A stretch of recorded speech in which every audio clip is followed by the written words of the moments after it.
Assalamu alaikum warahmatullahi wabarakatuh.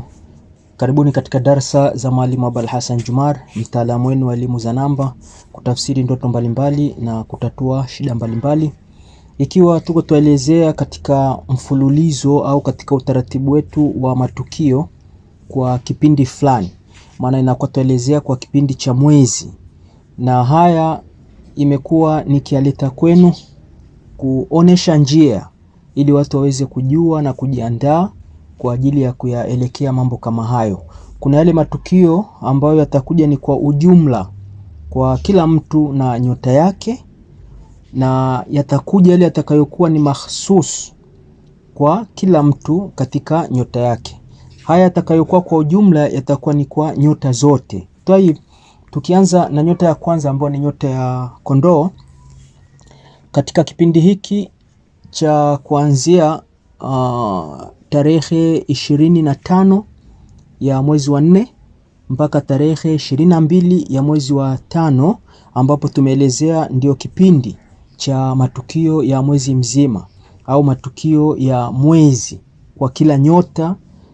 Ni vizuri mkaelewa hivyo, lakini pia ndani ya mwezi, yani ndani ya matukio hayo kwa mwezi mzima, pia huwa kuna matukio takriban kwa kila siku yanabadilika.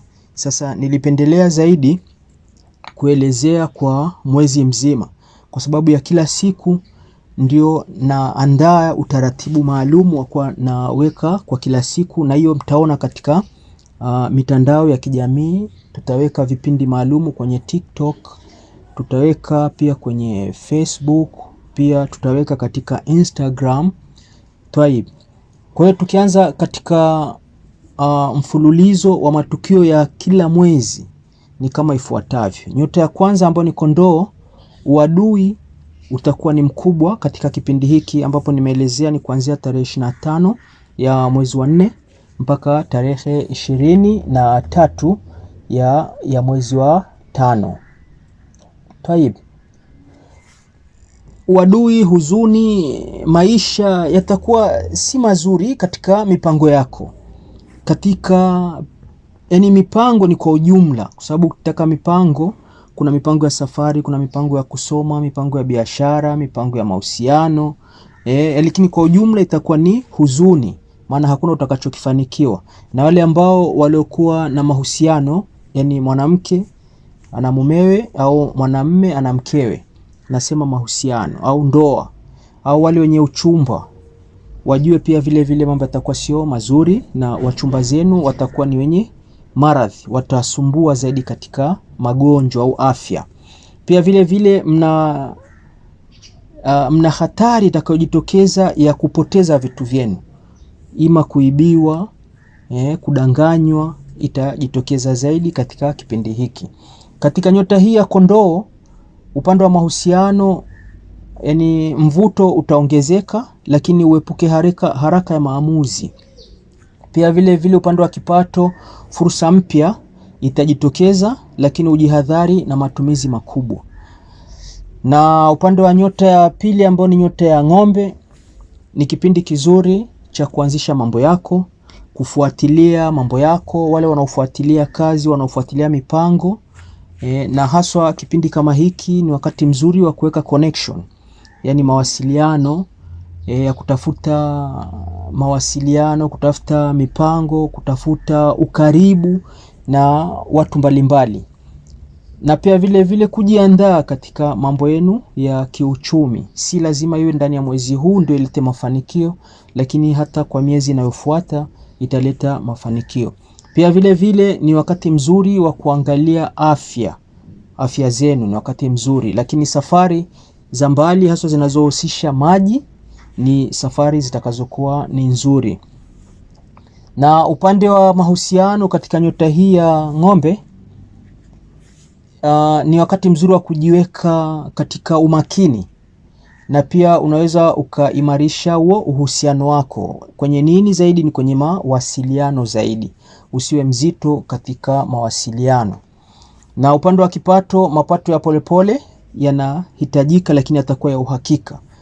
Kama hiki kipindi ambacho tunachokiacha cha huu mwezi wa 3, maana sasa tuendelea ni mwezi wa 4 kwenda mwezi wa 5, au tukasema ni mwezi wa 5.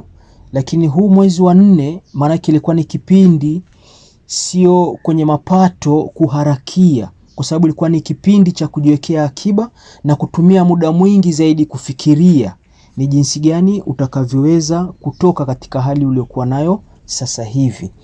Tayib, upande wa nyota ya 3 ni mapacha.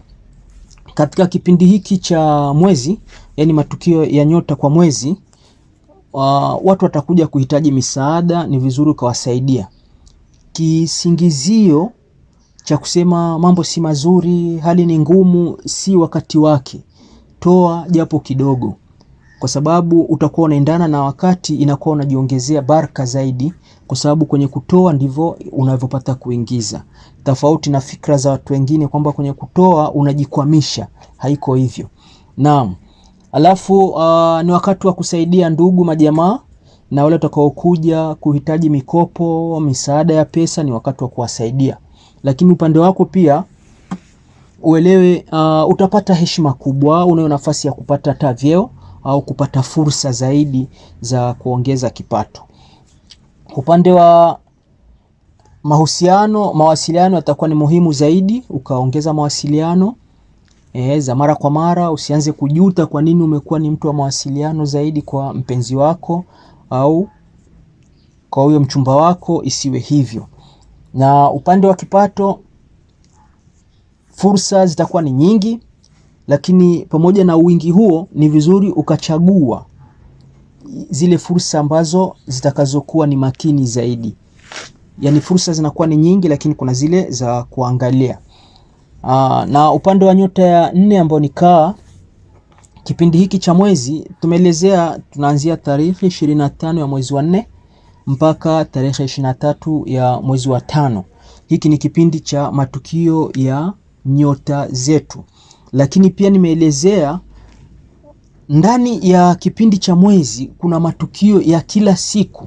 Sasa kutokana na ufinyu wa shughuli ambazo nafanya, nimeona au nikapendelea niweze kutoa kwa mwezi. Maana kwa kila siku kwa ufinyu wa nafasi itakuwa ni ngumu, lakini najiandaa pia kuandalia matukio ya kila siku ambayo mtakuwa mnayaona, yatakuwa yanakwenda live. Watu mtauliza maswali, mtajibiwa hapo hapo, na wale watakaohitaji utatuzi pia watapewa nafasi za siri, yani faragha, kuweza kuyajua mambo yao au kuyajua mambo yenu kwa umakini zaidi na kufuatilia utatuzi. Siri kubwa si kujua matukio, siri kubwa ni kujiandaa kutatua yale matatizo. Matukio yanakuja, wakati mwingine watu wanasema yalitokea lakini hayakutimia. Ni kwa nini hayakutimia? Nimekuwa nikielezea mara kwa mara, ni kwa sababu ya nini? Ya matatizo ambayo mko nayo katika miili yenu, yanakuwa yanawazuilia kuyafikia. Na si jambo zuri ukasubiri hali ya kuwa na matatizo, manake ni utatue tatizo. Ni kama afya, unapoumwa lazima uaguliwe, utibiwe yale maradhi ili ubaki kuwa salama katika afya yako, ima afya ya kimwili au afya ya kiakili. Tukiendelea katika kipindi hiki, ni wakati wa kupokea taarifa zaidi, lakini pia ndoto zitakuwa ni nyingi zaidi ambazo zitakuwa zinahitajika ujue maana yake. Ndoto huwa zinaleta maana, yani zinaleta ujumbe katika maisha yako ya kila siku. Kwa hiyo ni vizuri watu wakawa wanafuatilia maana ya ndoto zao, kwa sababu usipofuatilia utakuwa unapoteza fursa au utapoteza nafasi muhimu ya kujua utatuzi au kukumbushwa jambo muhimu au kukatazika katika jambo muhimu katika maisha yako ya kila siku. Kingine, uwe makini katika taarifa ambazo utakazokuwa unaletewa au taarifa utakazokuwa unapokea. Na pia vile uwe mwangalifu katika mipango yako ya shughuli zako za kila siku, na ule ubizo utakaokuwa nao wa hapa na pale au harakati za hapa na pale pia unatakiwa uwe makini nao. Upande wa mahusiano katika nyota ya Kaa, hisia zitakuwa juu sana. Utakuwa ni mtu wa hisia mara kwa mara. Hapa naongelea ni mahusiano. sio hisia za kuhisi mambo tofauti tofauti, ni hisia za mahusiano. Zitakuwa ziko juu sana, na ni vizuri ukaepuka drama. Uigizaji ukaepuka, yani usiwe mtu wa kuigiza, yani jaribu kudhihirisha hizo hisia zako. Na upande wa kipato, matumizi ya familia yanaweza kuongezeka na yataongezeka pia, kwa ni vizuri pia ukawa ni muangalifu. Na katika nyota yetu ya 5 ambayo ni nyota ya Simba, taarifa utakazopokea zaidi zitahusisha na makazi, wazazi, lakini pia ni wakati wako wa kufuatilia mambo ya ujenzi, mashamba, ndio ukulima au biashara zako zitakazohusu makazi, ima ni duka au mashambani kwenye mazao. Ni wakati mzuri wa kufuatilia. Lakini pia vile vile akiba zako zitapotea, au akiba watu watakuja kukudanganya au kukutapeli. Kwa hiyo ni vizuri ukawa mwangalifu. Na hapa pia kuna mambo yatakayojitokeza ambayo yanatakiwa uwe mwangalifu pia, hasa kwenye kuchunguza vitu vyako vya ndani ya nyumbani kwako. Ili itakusaidia kugundua au kupata vile ambavyo ulivyokuwa unavitafuta kwa muda mrefu na haujavipata, sasa utapata. Upande wa mahusiano katika nyota yetu ya Simba, mvuto utakuwa ni mkubwa na watu pia watakuvutia. Yani kuvutiwa na watu watakuvutia wewe, maanake utapenda labda habari zao, mipango yao, vile wanasema kukutreat, vile wanavyokufanyia utakuwa unafurahia, yani watakuwa wanakujali kwa lugha nyepesi. Lakini upande wa kipato kinaweza kuongezeka kupitia juhudi zako. Na mkumbuke katika kipindi kilichopita tumeelezea kilikuwa ni kipindi cha kuhusisha pesa. Ilikuwa ni kipindi cha kuhusisha pesa. Pesa kwenye nini? Katika kujiandaa na mipango. Lakini kipindi hiki ambacho ni kuanzia tarehe 25 ya mwezi wa 4 mpaka tarehe 23 ya mwezi wa 5 ndio kipindi haswa kinachokuhitaji wewe uwe mvumilivu. Na hii sio wewe tu wa nyota hii ya Simba, isipokuwa kwa nyota zote. Yani haya ni matukio yanahusisha kwa watu wote, ambapo inatakiwa tuwe ni watulivu. Kuhusu mali au fedha tunataka tuwe pia ni watulivu. Alafu tukumbuke zile raha za kimaisha tutapendelea zaidi, lakini tujidhibiti, kwa sababu ni kipindi cha kuhifadhi nini? Kuhifadhi pesa. Na watu pia wazingatie ule umakini na kujiweka vizuri, haswa kwenye pesa. Nikitaja pesa ni matumizi yao. Ni kipindi cha kutulia zaidi. Kwa nini? Kwa sababu kipindi hiki ndio cha kujijenga au kujenga misingi mikubwa au misingi muhimu ya maisha.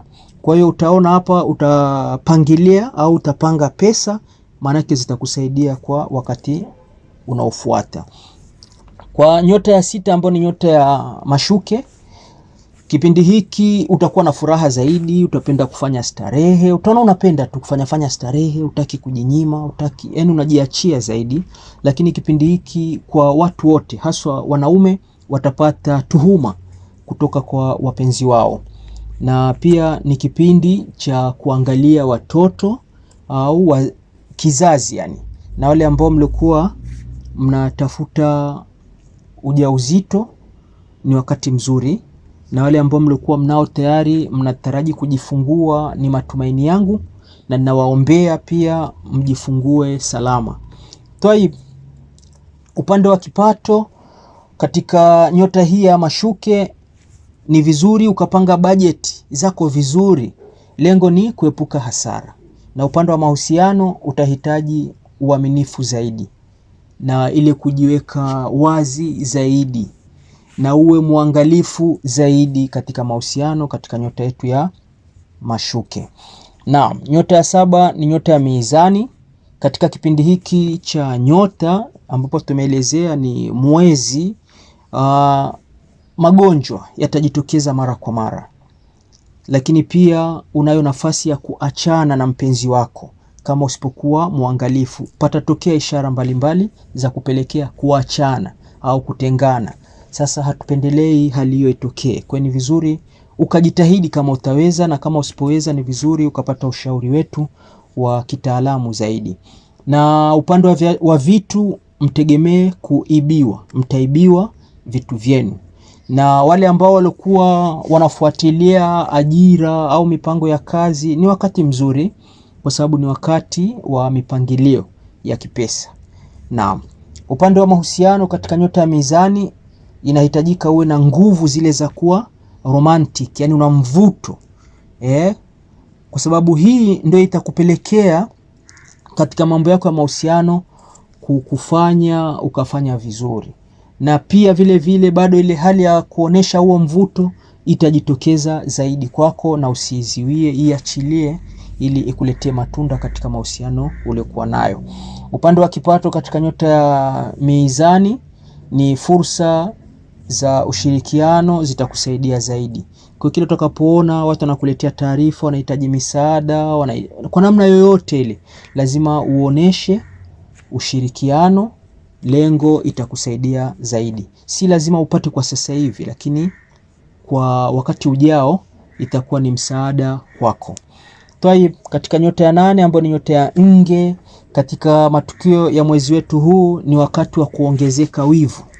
Na hii kwenye wivu itapelekea migogoro. Watu waliokuwa kwenye ndoa, watu waliokuwa kwenye uchumba, migogoro itajitokeza mara kwa mara. Ni vizuri mkawa waangalifu wenyewe.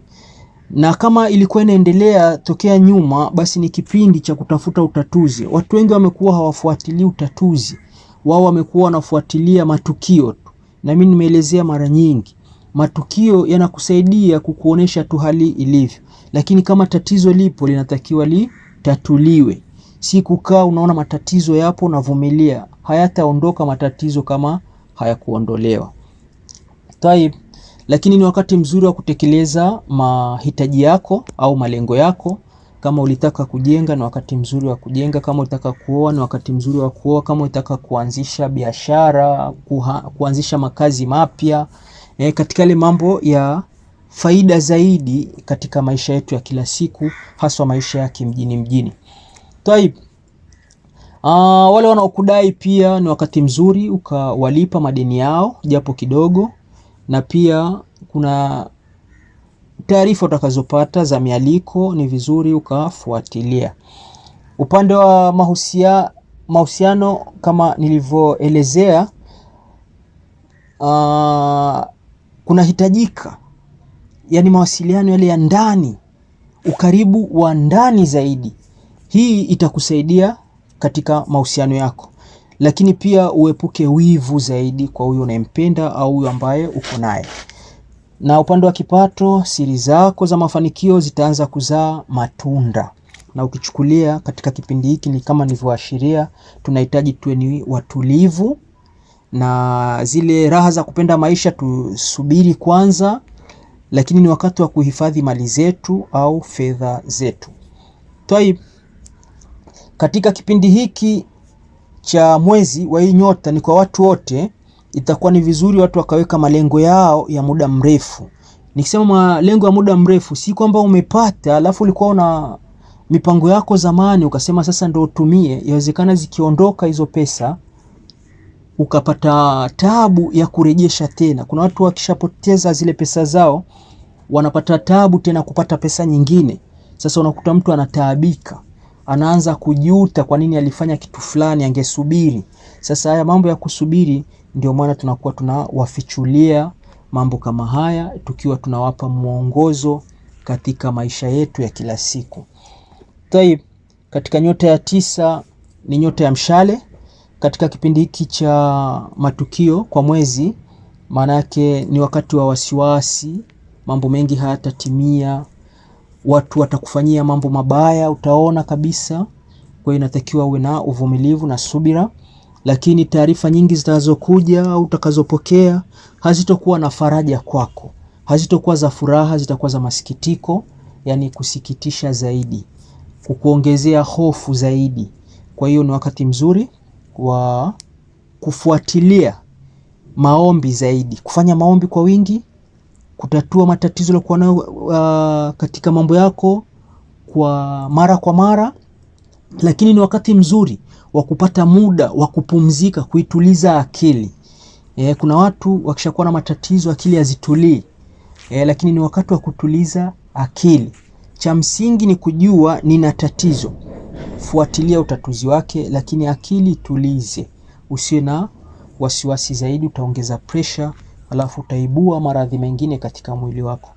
Upande wa mahusiano katika nyota yetu ya mshale, kuna hitajika zaidi ule ukaribu na uhuru.